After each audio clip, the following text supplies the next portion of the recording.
मेरे साथ इस वक्त जुड़े हैं leader of opposition Jammu and Kashmir assembly Sunil Sharma. News 18 से बात करने के लिए आपका बहुत बहुत धन्यवाद सुनील जी। नगरोटा और बड़गाम के इलेक्शंस अब हैं, उससे पहले ही उमर अब्दुल्ला ने परिवारवाद पे आपको कटाक्ष किया है। उन्होंने कहा है कि परिवारवाद पे बीजेपी जो है वो दोहरे मापदंड अपना रही है।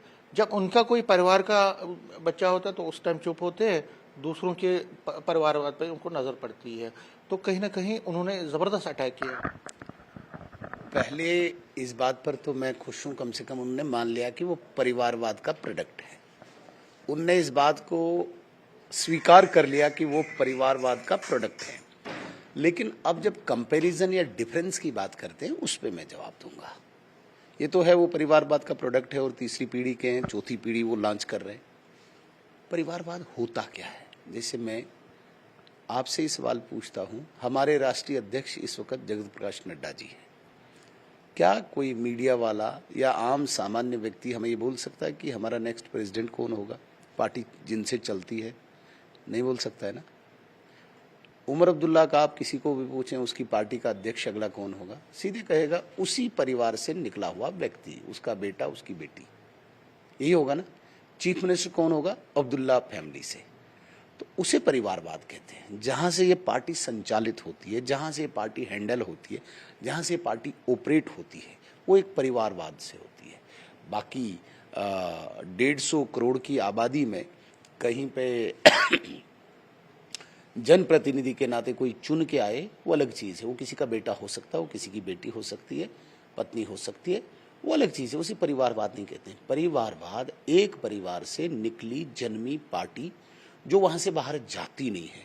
हमारे यहाँ पे जगत प्रकाश नड्डा जी से पहले अमित शाह जी थे, उनसे पहले राजनाथ सिंह जी थे, उनसे पहले गडकरी जी से थे, उनसे पहले फिर राजनाथ सिंह जी थे, उनसे पहले आडवाणी जी थे। पता है किसी को कौन कहाँ से आ रहा है? उसे परिवारवाद कहते हैं। लेकिन अगर वो परिवारवाद का प्रोडक्ट अपने आप को मानते हैं, मैं दावे के साथ कहता हूं, कभी वो अपनी पार्टी का प्रेसिडेंट कोई आम जनमानस में बनाए, जो उनका कट्टर अच्छा पार्टी का बड़ा कार्यकर्ता हो, बनाए पार्टी प्रेसिडेंट। फिर हम कहेंगे कि पार्टी उस परिवार से बाहर आई जिस परिवार से ये संचालित हो रही है। हमारे यहाँ तो पता ही नहीं, अभी सत शर्मा जी प्रदेश अध्यक्ष हैं, कल कोई और हो सकता है। यहाँ पे बेटा बेटी तो नहीं करते हैं जो पार्टी को चलाए। इसलिए परिवारवाद की परिभाषा को, परिवारवाद की डेफिनेशन को पहले समझना होगा, और जब वो कंपेयर करें तो कंपेयर पार्टी का करें। अगर नेशनल कॉन्फ्रेंस पार्टी है, वो ऑपरेट कहाँ से हो रही है, वो हैंडल कहाँ से हो रही है। इतने लोग हैं नेशनल कॉन्फ्रेंस में जिन्होंने अपनी जिंदगी दी है, इनसे बड़े बड़े एक्सपीरियंस्ड लोग हैं।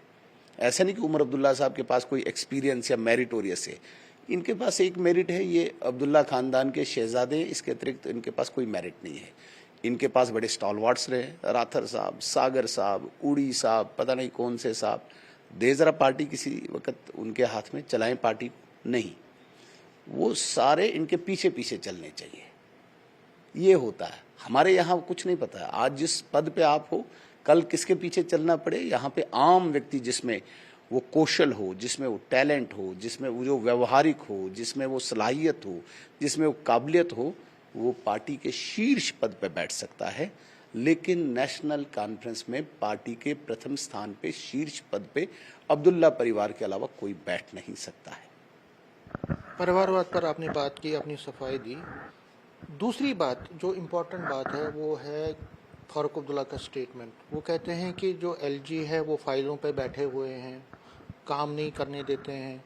और उमर अब्दुल्ला भी ये कहते हैं कि उस तरह से हमें काम नहीं करने दिया जा रहा है जिस तरह से काम होना चाहिए। हमें फ्रीडम नहीं है, हमें हमारे पावर्स इतने नहीं हैं जितने होने चाहिए। फारूक अब्दुल्ला ये कहते हैं कि फाइलों पे बैठे हुए हैं एलजी और काम नहीं हो रहा। सबसे पहले मैं इस बात को स्पष्ट करता हूं, मैं कोई राजभवन का प्रवक्ता नहीं कि मैं फाइल्स के बारे में बोलूं। उनकी फाइलें कहाँ हैं कहाँ नहीं, वो जाने, राजभवन जाने। मैं एक ही बात कहता हूं, ये स्टेटहुड नहीं मांग रहे हैं, ये पावर नहीं मांग रहे हैं, ये खोई हुई बादशाहत मांगते हैं। फारूक अब्दुल्ला साहब बड़े बादशाह हैं, उमर अब्दुल्ला साहब छोटे बादशाह, शहजादा।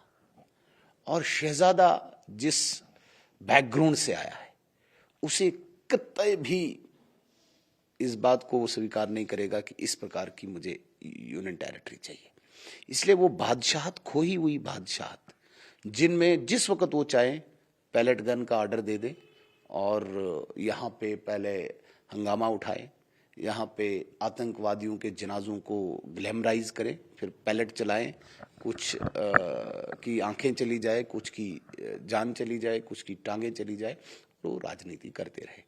वो अब बंद हो चुका है, क्योंकि आदरणीय अमित शाह जी ने जब से इस जम्मू कश्मीर की बागडोर संभाली है in terms of law and order, तब से वो चीज़ें नहीं चलती है। जो लॉ एंड ऑर्डर को अपने हाथ में लेगा उसे जेल पहुंचा दिया जाएगा, उसे अपनी जगह पहुंचा दिया जाएगा। ये वो नहीं करते थे, क्योंकि इनको क्रिमिनल, आतंकवादी, टेररिस्ट, इनसे कोई लेना देना नहीं था। ये लगे होते थे दूसरे ही जो इनकी पार्टी के विरुद्ध हैं, जो यहाँ पे थोड़ा सा भी अपना नाम कमा रहे हैं, उनके पीछे लगे होते थे। उस सारी चीज़ों के लिए इनके जो टूल्स होते थे वो टूल्स आजकल नहीं है। पैलेट गन इनके पास नहीं है, पीएसए इनके पास नहीं है, ये चीज़ें नहीं है जो आम जम्मू कश्मीर के सामान्य व्यक्ति को एक डरा धमका के इन्हीं के पास रखता था। इसलिए फारूक अब्दुल्ला साहब जो बड़े बादशाह हैं और उमर अब्दुल्ला साहब जो छोटे बादशाह हैं, जिन्हें हम शहजादा भी कहेंगे, वो अपनी खोई हुई बादशाहत को स्टेटहुड के रूप में देख रहे हैं, जो वापस चाहते हैं। वो कहते हैं उमर अब्दुल्ला। अब तीसरी बात पे जो मैंने उनसे जब इंटरव्यू किया था, उनसे मैंने पूछा था कि जो बीजेपी है या अपोजिशन पार्टीज हैं, वो ये कह रही हैं कि आप कोई काम नहीं कर पा रहे हैं, आप फेलियर हैं 1 साल से। तो उन्होंने ये कहा कि देखिए, मुझे 5 साल का मैंडेट है, बेचैन सिर्फ अपोजिशन है, वो तो होंगे ही, लेकिन लोगों को मैं ये कह रहा हूँ कि मेरे 1 साल में मैंने ये किया है, थोड़ा बहुत तो किया है, लेकिन बाकी काम जो है वो मैं करूँगा। उसमें उन्होंने डिलीवरी रूम का भी कहा, मुझे पता है उसका हमें अधूरा काम है, वो करना है। बहुत सारी चीज़ें जो है वो हम 1 साल में नहीं बल्कि 5 साल में पूरा करके। बिल्कुल, पूरे 5 साल उनको दिए हमने और इंतज़ार कर रहे हैं। दूसरा साल चल रहा है, 2029 तक ही उनका कार्यकाल है। मानते हैं कि उनको अभी वो परिस्थितियां नहीं बनी कि वो कुछ कर पाए। पहला प्रश्न मेरा न्यूज़ 18 के माध्यम से, समीर जी के माध्यम से, मुझे वो सूची एक दे दे या जनता को दिखाए जिस सूची में ये हो कि उन्होंने कोई काम किया हो। काम ये सारे एलजी के प्रशासन ने उठाए हुए हैं, उनकी कंप्लीशन पे जाके रिबन काट रहे हैं। इनका किया हुआ काम अभी कुछ नहीं है। हाँ, 1-2 काम इनने अच्छे किए, बड़े काम किए, बहुत बड़े बड़े काम, जिससे नेशनल कॉन्फ्रेंस की खोई हुई साख्त वापस आ गई। क्योंकि पिछले 5-6 साल यहाँ पे सरकार नहीं थी, तो साख्त खोई थी उन चीज़ों में। वो बड़ा काम किया इन्होंने, घोटाला किया, बहुत बड़ा स्कैम किया, करप्शन की। उसके लिए पूरी ताकत है, पूरी पावर है, उसके लिए स्टेटहुड की आवश्यकता नहीं इनको, याद रखना। एक सैंपल के नाते एक ही डिवीजन को लिया गया जहाँ पे सैकड़ों टेंडर्स हुए हैं, फ्रॉड हुए हैं, काम चल रहे हैं, और ऐसे तमाम जम्मू कश्मीर के डिवीजन्स में कितने स्कैंडल्स होंगे वो आएंगे। माइनिंग, उसमें जितने फ्रॉड हुए हैं ये उमर अब्दुल्ला साहब ने किए, इसमें कोई शक नहीं। ये काम उनके दौरान हुए और इसमें उनको स्टेटहुड लाने की ज़रूरत नहीं पड़ी। जब अपनी गाड़ियाँ खरीदनी थी उसके लिए भी कोई स्टेटहुड की आवश्यकता उनको नहीं पड़ी। तो मेरे कहने का मतलब है, जिन 5 सालों का वो हवाला दे रहे हैं कि 5 साल में वो बाकी काम करेंगे, चाहे डेली वेजर का करेंगे या दूसरे का करेंगे, तो 5 साल वेट करना था। करप्शन पहले ही साल क्यों की? करप्शन का बहुत बड़ा स्कैम पहले ही साल सामने क्यों आया? ये भी तो उनसे प्रश्न करो ना। लेकिन वो तो कहते हैं कि ये जो है वो कई चीज़ों का हवाला देते हैं। वो कहते हैं कि हमने जो बिलो पॉवर्टी लाइन है उनके लिए हमने फ्री पावर दिया, राशन दिया। उसके साथ साथ वो ये भी कहते हैं कि लेडीज़ के लिए जो फ्री बस सर्विस की, इसके साथ साथ जो माहाना मंथली जो वजीफ़ा है उसको बढ़ाया, और जो गरीब लड़कियां हैं उनकी शादी के लिए जो मैरिज असिस्टेंस है उसको बढ़ाया, और भी कई वो कह रहे हैं। और कह रहे हैं कि धीरे धीरे सब कुछ, और सबसे बड़ी बात उसमें दरबार में भी वो इंक्लूड करते हैं कि ये भी एक बड़ी है। देखिए, जहाँ तक आप बीपीएल की बात करते हैं, मैं इसका खंडन करता हूँ। कोई बीपीएल को नहीं मिल रहा है। बीपीएल से भी नीचे एक कैटेगरी है, उसे एएवाई कहते हैं, अंत्योदय अन्न योजना के तहत जो आते हैं। अब आप मुझे बताइए, जाकर उनसे पूछो किसके घर में वो सूर्य मित्र बिजली, मुफ्त बिजली योजना का वो पैनल लगा है? अभी तक वो नहीं लगाया कहीं पे। उसके लिए भी ये भारत सरकार की स्कीम है, ये उमर अब्दुल्ला साहब की स्कीम नहीं है, सूर्य मित्र मुफ्त बिजली योजना। तो टोटल झूठ तो उनके जेब में सुबह वो डाल के चलते हैं, 8-10 झूठ सुबह बोलने ही है। और उसी से काम चलाना है। मैंने पहले भी कहा, लेकिन लंबा हो जाएगा, इस परिवार को पूरी जम्मू कश्मीर के लोगों की नब्ज हाथ में है। क्लेवर परिवार, चतुर परिवार, इनको कोई लेना देना नहीं काम से। जिस फ्री बस सेवा की आप बात कर रहे हैं, कल इनके एक मंत्री कह रहे थे कि ये भी घाटा पड़ गया बंद करने, तो दिया क्या? ले दे के कुल मिला के देखिए, जहाँ तक आप दरबार मुंह की बात करते हैं, हमने माना ठीक है, लेकिन दरबार मुंह आपको लगता है दरबार मुंह बंद जब हुआ था ये एक गलती हो गई थी उस टाइम? कुछ देखिए, मानते हैं आप, दिल से मानते हैं कि कुछ ना कुछ गलत हो गया था उस टाइम, क्योंकि जिस तरह का रिस्पांस कल आया है उसे लगता है कि देखिए, दोनों चीज़ों, दोनों एस्पेक्ट्स को देखना चाहिए। कुछ लोग इसको गलत मानेंगे, कुछ सही मानेंगे, ठीक है सर। हम जो लोगों के हित की बात है, लोगों के हित को हम बिल्कुल अहित नहीं करेंगे, लेकिन बहुत सारे लोग अपना इस पे वक्तव्य देते हैं, कुछ किसी प्रकार से देते हैं, कुछ दूसरे प्रकार से देते हैं। हम क्यों बोले ये गलत हुआ था, या हम क्यों बोले हाँ इस वक्त लोग उसका स्वागत करते हैं, अच्छी बात है। लेकिन ये नहीं कि ये कोई उमर अब्दुल्ला साहब ने किया, ऐसा नहीं कि ये उन्होंने ही किया। इसमें स्वीकृति राज्यपाल महोदय ने दी होगी, ऐसा नहीं है। जिस राज्यपाल महोदय को ये कहते हैं प्रपोजल तो उन्हीं का गया ना, इनिशिएटिव तो उन्हीं ने। ये काम नहीं करने देते हैं, हो सकता है उन्होंने गृह मंत्रालय से भी विचार विमर्श किया हो। तो उमर अब्दुल्ला साहब आप फूल बरसाए अपने आप पे, वो बोले कि उन्होंने किया, ऐसा नहीं है। अगर हर फाइल को उपराज्यपाल महोदय रोकते हैं उनके मुताबिक, तो इसको क्यों नहीं रोका? फिर रोकना चाहिए था। फिर उन्होंने ही, वो अपने ऑर्डर को नेगेट नहीं करते ना, तो यहाँ तक उनका झूठ साफ हो गया। तो ये कहने का मतलब है कि ये उपराज्यपाल महोदय की स्वीकृति इसको मिली है, गृह मंत्रालय के साथ भी विचार विमर्श हुआ है, फिर जाके हुआ। लोग जिसमें खुश हैं, हम खुश हैं। आप खुश हैं।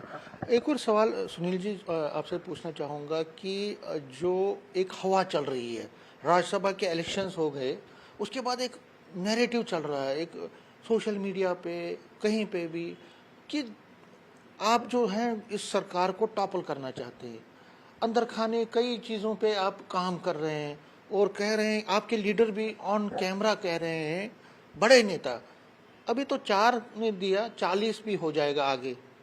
तो क्या कुछ हो रहा है? क्या आप सरकार को टॉपल करने, क्योंकि बड़ी हवा चल रही है। ऐसी कोई बात नहीं, मैं इस बात का खंडन करता हूँ। न कोई टॉपल करना है, न हमें कोई आवश्यकता है। हम संतुष्ट हैं, हम प्रसन्न हैं विपक्ष में, जो हमें विपक्ष की भूमिका 2024 के असेंबली के चुनाव में मिली है, हम वहीं करेंगे।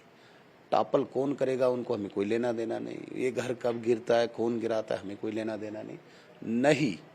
मैं नेता प्रतिपक्ष के नाते इस बात को बड़ी जिम्मेदारी के साथ कहता हूँ कि हमारा कोई लेना देना नहीं टॉपल से।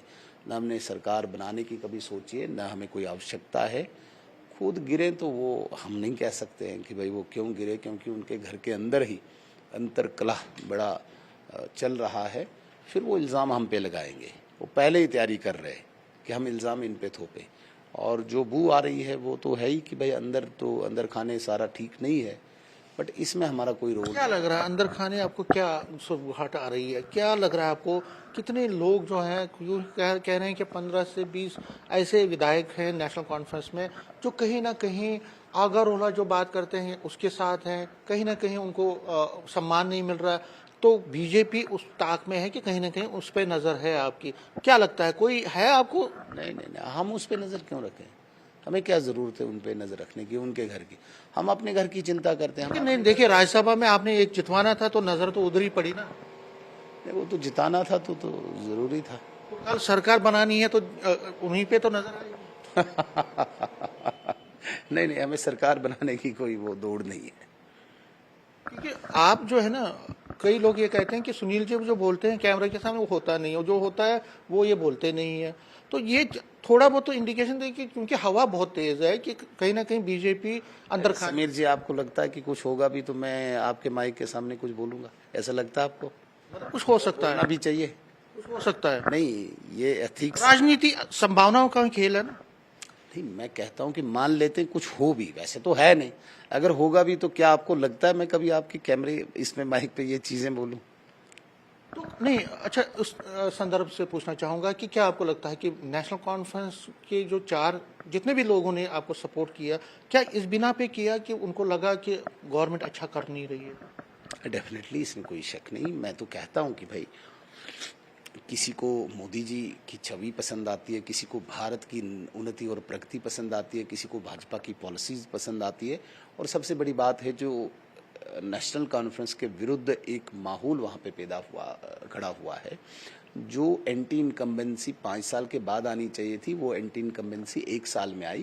तो मुझे लगता है वही रुष्ट होने के कारण उन्होंने वोट दिया होगा हमें।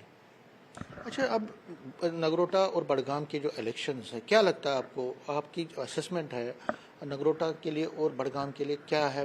बीजेपी कहाँ खड़ी है दोनों सीटों में?